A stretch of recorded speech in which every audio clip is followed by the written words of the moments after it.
Can you read my mind? Yes, I can, and I can also talk to you in yours. I shouldn't have said that.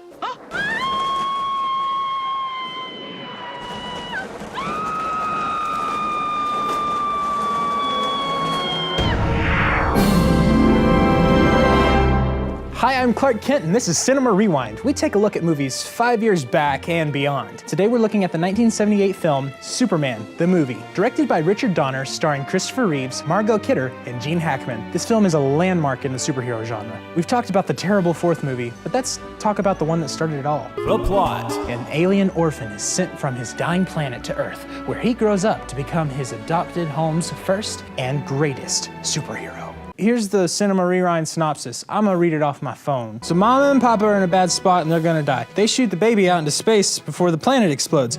Naked super baby is now a naked super toddler. He crashes on Earth and runs into the Clark family. They adopt the alien and raise him as a normal kid. Then they tell him not to use his powers at risk of him being taken away from his family for testing and stuff. Long story short, you're not my real dad. Oh no, Dad, don't die! Lex Luthor, the bad guy, buys up lots of empty land in California, and then he wants to send missiles to break up California into lots of little pieces so he can own beachfront property by basically drowning LA. Superman stops him, yada yada yada, smile at the camera, happy ending. The good stuff.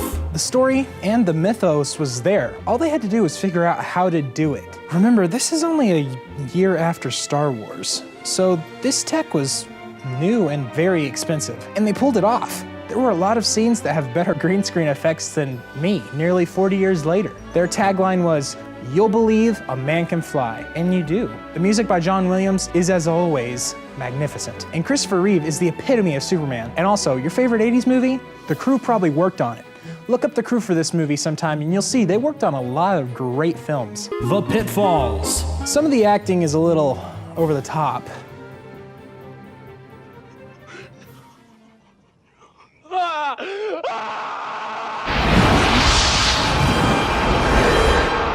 I can kind of excuse that because of the source matter. This movie is just a little dated. It's so 70s, it's not even funny. I feel like this movie felt old 5 years after it came out. What I would like to see is a Superman that takes place in the time that it started, the 1930s. It wouldn't be dated because it would already be a period piece. But that's just my 2 cents.